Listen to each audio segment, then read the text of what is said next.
edone ko yara wa ya wa bi leketin irawe tu wa mu bo miere ya musori no waru ima baku huda awe no gbe ne woro e ori ne wo na isodo ane.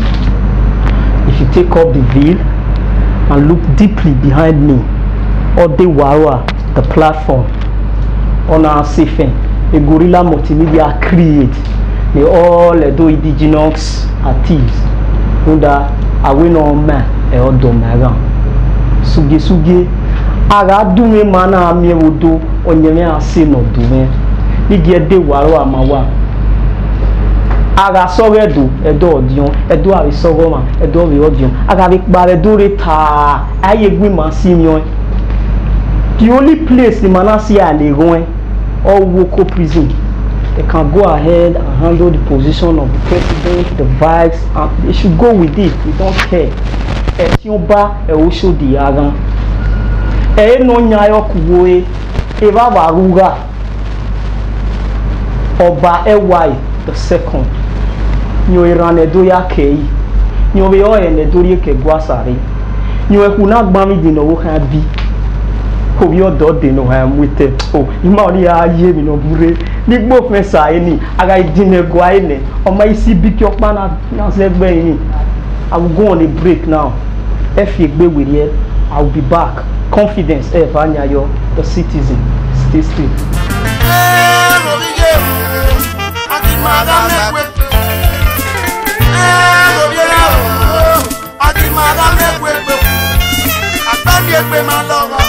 Mama, you know that I'm begging on a party.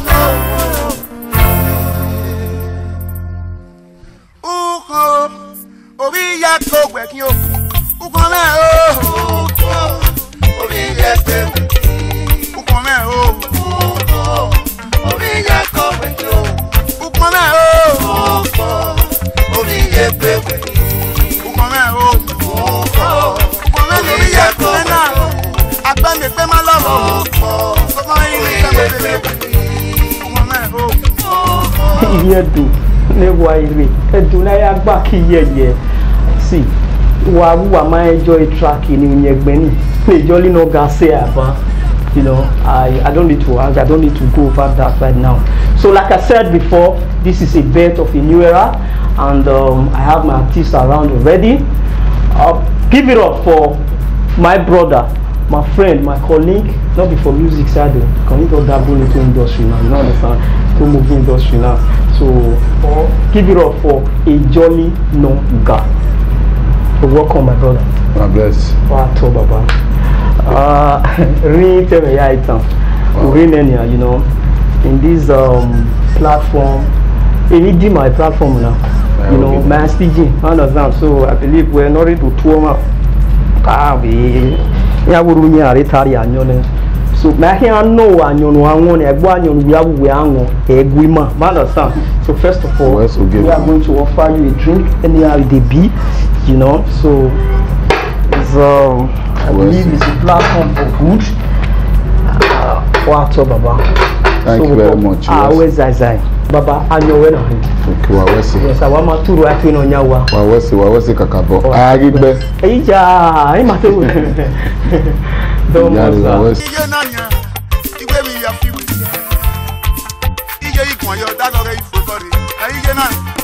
okay. We know where we going. Thank you. All right. Wawesi. Correct. Bro, is that here? Back somewhere.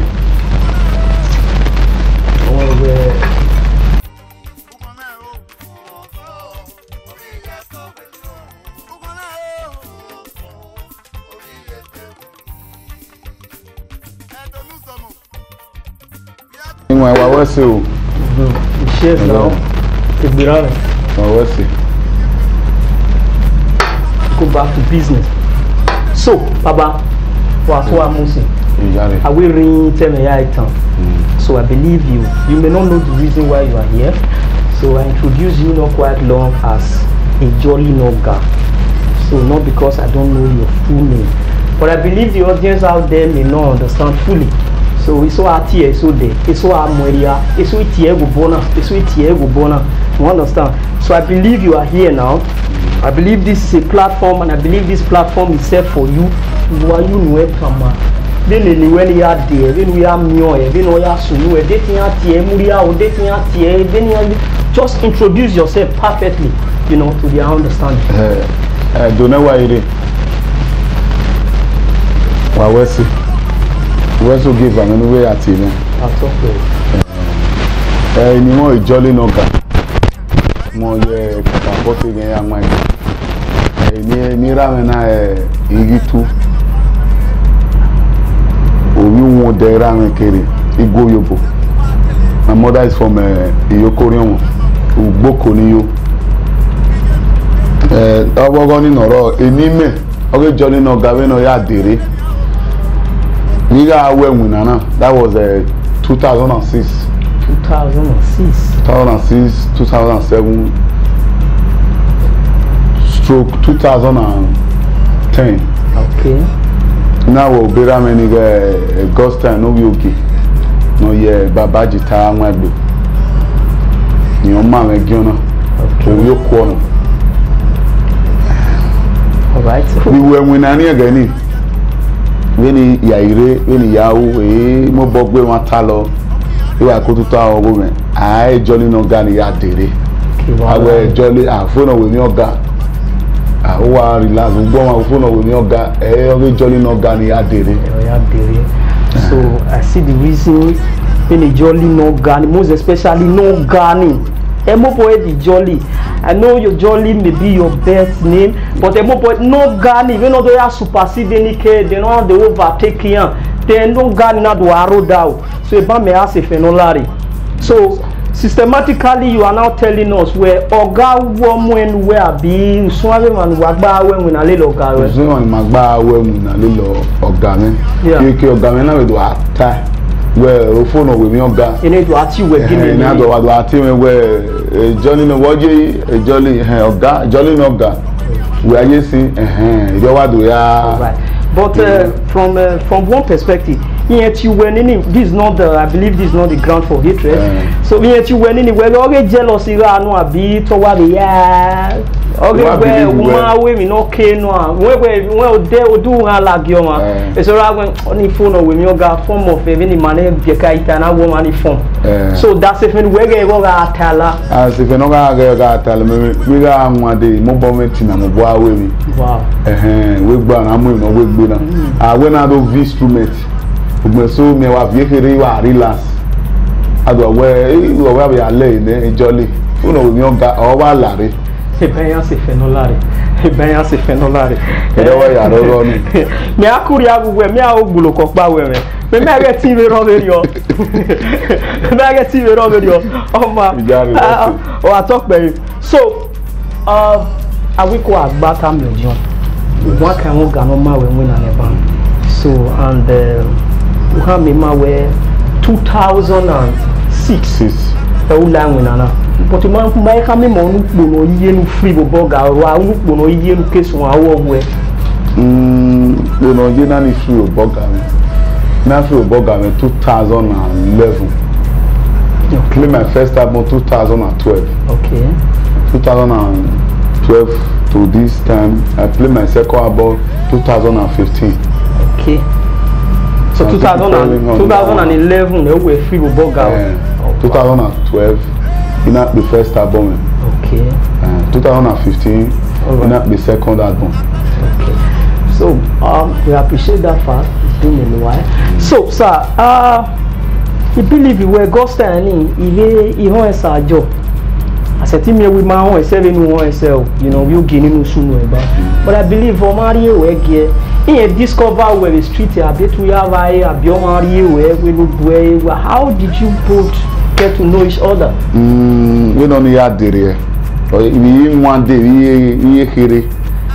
Because we like music. Yeah, the music have to view about brother work with baby good.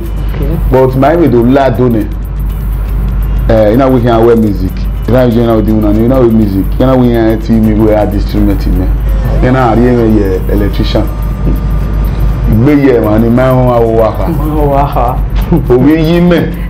No we so we imagine na do atalo ma we ya ba bari mu na master me do ha we pop ma mujitare wa situ kono mujitare zeken abi o na okay tell me na we tell me kana obi okwo we no obi madi fosa no obi madi obi yi meno ona we ni wa mo obi okwo pa no wa eti ya pe music ni e wa ri egie aya ri megie nyori megie me one we are so near. Well, there's no problem. Edonuzomo wa sife no lala on any awe mi na ya omi eye na tan mo wa so he has passion for it oye na me to wa mojuta ke yiri you understand so papa try by 2015 so no need me ya no when ya wu industry. But in order to push to the next conclusion, I believe my feed will be different. But we all have a method. Yeah. You don't understand? Yeah. Except me. Everyone have even method, but I only have some people that I admire. You don't understand? So I just see them, I just like them. But I believe you may also have a method. Oh mama, where at least even if you are not planning to overtake him, yes. But you just want to be like him. Yeah, yeah. So if not for every other reasons or maybe no other way, but you just want to be like him, maybe in terms of music. So Papa Dawo and only I want no I met on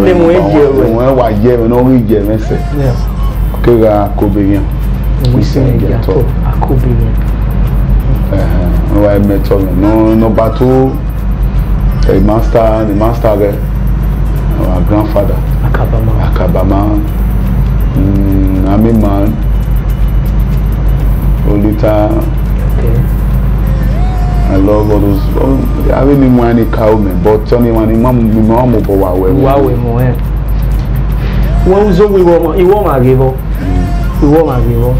so alright, that's a good one. And I believe since you've been in this industry, you must have experienced one or two challenges, you know, understand? So, you know, most especially when you're just coming. So there must be those, you know, a lot of astronomers in the game. No where Wuhana or Laladia.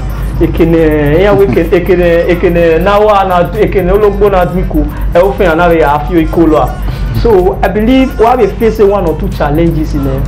You understand? So and I wonder what these challenges will be. We're going to give a west. I mean, na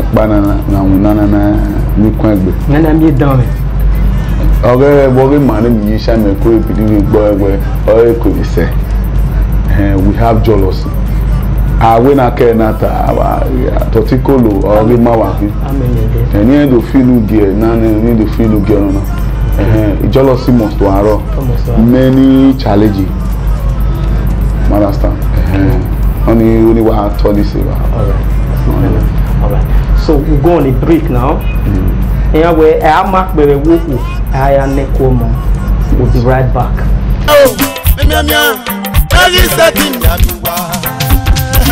Any back in me, you make it set in Yamia. Now you set in. Oh, I'm a pony and make it set in Yamua. Now you set in. Any back in me, you make it set in Yamia. Now you set in. Oh, I'm a pony and make it set in Yamua. All right, back to back. And they are what time is we are lame my only not so now I don't want to take you back, but sometimes you know I'm here on the road to area so so I believe where a video video by food track. Okay. Track video. Okay. So can we full track a video on that we were live on stage now. Live on stage was be out. Okay. Yeah. So I believe we are in now Reki. Reki. So okay.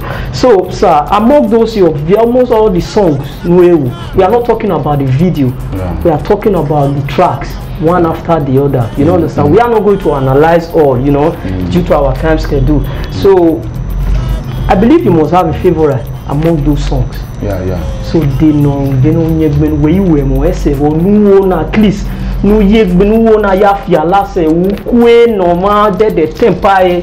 Okay, that is my second album. Yeah. My second album is the second track. Well, like it, I love that track so much. Okay. I believe when you inspire when we are singing one. Was it based on a true life story, or it was just like a figment? Well, one mama Borugo. Why I did where you so you know, so you know, we say you know why do man on my okay. Ya camera where near Mudia Messi. Yeah. Mudia Messi. One mama Borugo. Yeah, you were aiming when you get down a few. So you take it slowly and steady. I believe here we make we win a half in Voyowa. Okay. So we have decided to be here today. So, box. Where we win now, I can't just say where I can waste it in my soil. So, and I believe where are women now. I'm talking about the embarrassing moment. You understand? Yeah, what happens and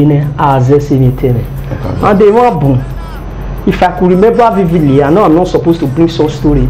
Even you were a victim, you happen to be a victim of my own immediate, you know, brother. But I'm very, you know, understand? So you only lack up balao. So now after my voice, so one after my one you are very calm. You know, understand? So he described very any America boy, America boy, before so now I'm not to tell story. I'm not jolly no guy. Yes, you know we I'm not the power ground. The goody. I'm not gonna feel motor. Don't know who not is swing. So whether by mistake or whatever, I understand. So the guy just lose control. Oh, you know what? So I go here. Oh, you know, so we're begging, women go say. We not bang time here, we're sorry, or woman go on behalf of the boy and 18, all those things, or woman go. So, yes, so why conscious in a judging, you know what I'm saying? So, I'm sure, so now that man, okay, one of these days, why we apologize, Muhammad, where social days, if you're in a castle, you understand? So, I just want to give a description to the effect via the angle, man. That's not what telling. So I believe you don't see many embarrassing moments. Please, and I'm here with no market, no soon, simply because who didn't win and never only see boy you out. Now where do I think react? Who didn't win and winner? So that we react, I do act money here. You understand? So can you just give us few no experience? Have you ever gone in a row? Yeah. Even so we raw. Even we win and we win. You need a job barry, no snow or my winner. Yaku Kuni. Again, in Ayaku. Okay.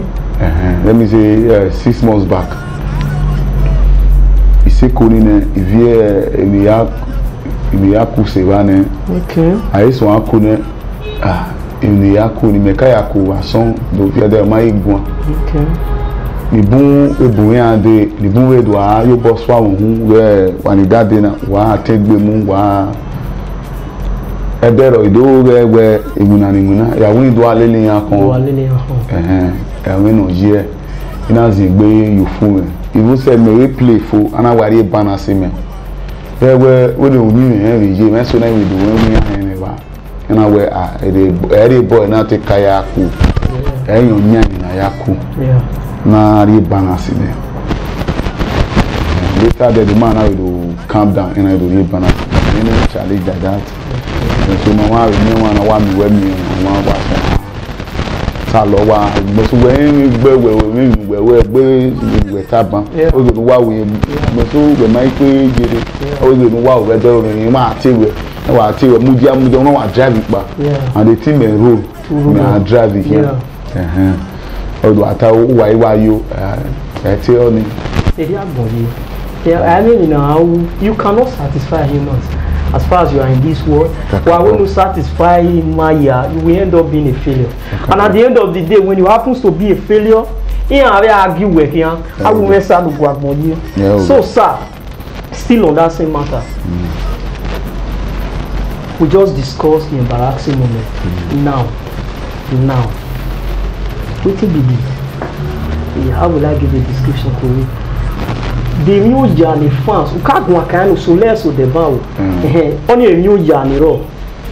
They say, Ra, even when they can win again, they can win a mere fan, you know, and there as well the craziest things, you know, a fan has ever done to you. To just, you know, analyze the some of, not all, you know, the disadvantage aspect of it. So, what has been the advantage aspect of it?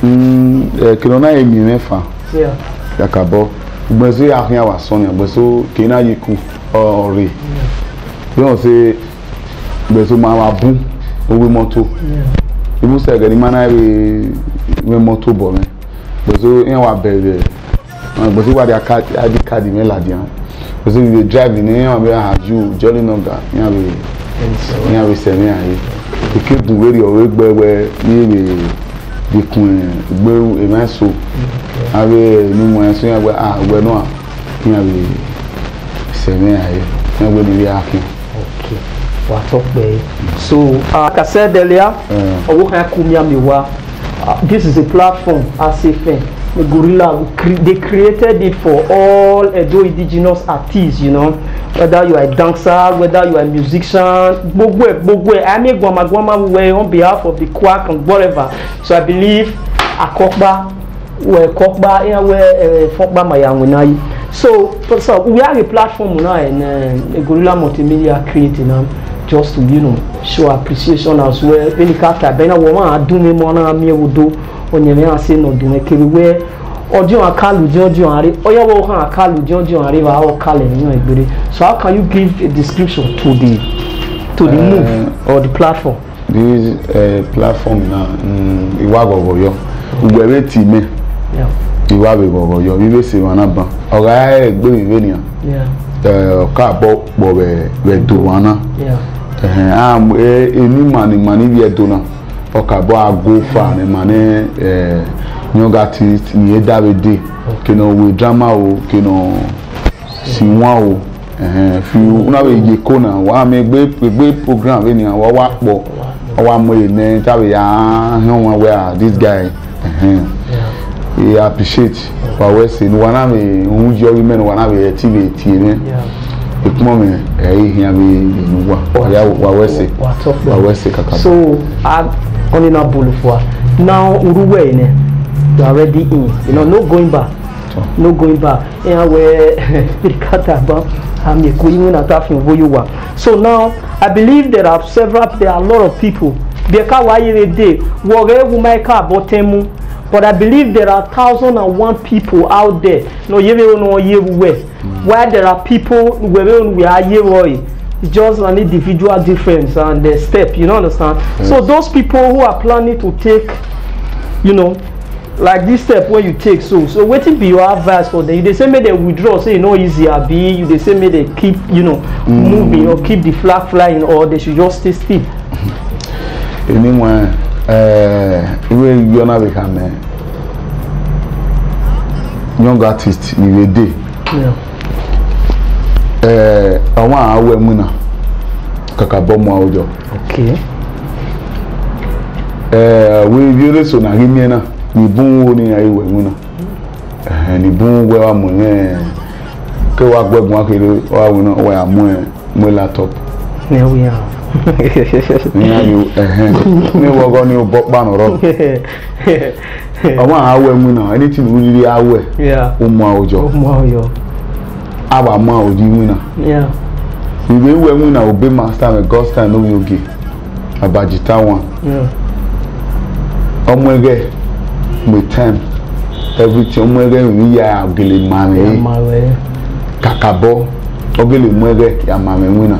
adimi ne gele mwege gele ya wo egana na gele gbe aji kwason era na yi kwason na pa ki gbe pa la na kan no pa la no pa no ma ki aje do wan de tun I believe we mona imo boy mi na gbe we ma so yan ti ni rude take we ojo bu ima oni go ni mo ko ni ko mi ya wa agbon na gbele yakwa this is a platform wa mu ojo no pa ni me wa believe okay wa ma ojo ere ase umo sori e okay kaka umo sori e zebe na tade sin aweri mami se e ko ya gbera dugba wa yi ya we no pa manari nyegbe ni yo abimi no yi foto gbabo o mana si e koki o mana si e akan o mana si e kankan odo ye na mi we o ma we ogun baba Victoria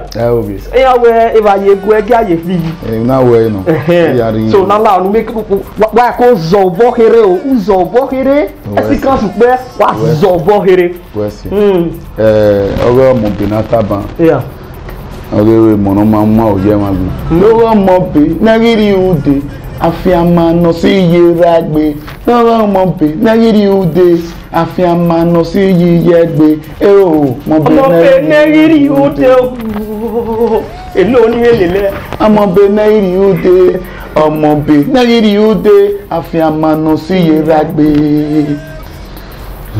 ọmọ no gbera ona ri ọmọ o awa ọmọ no gbeya ona ri ọmọ ọmọ no fiyan ona ri ori ọmọ o ewo adaze mi egbe ebi e ba ata se do no so we na to ti ko lo ta me mi ede eni mi o re jolly number no ye catapult ni àwọn egbe do no zo mo do na ko yaga wa ya wesi my brother wesi kada ituo ma pe won ni gbera la ituo do we ke wa continue go on earlier direct from a jolly noga. All right, like I said earlier, ọmọ no gbera gbiye ọmọ be wi ọmọ eso be lack se fun we be o awe be nira ye, but I want to ask you, I believe woman agbon me hin o man agbon we hin menera me ye de neve menera be gba me no we na sincere condolence, but ọmọ no ya no watapa ọmọ no gbera no gbiye ona ti ọmọ be na wo kike. I want you to work on it. Gorilla Multimedia Company is always there for you. Make the comment and we will swear, attend to it. So like I said before, confidence F Anyayo, the citizen. Catch you again.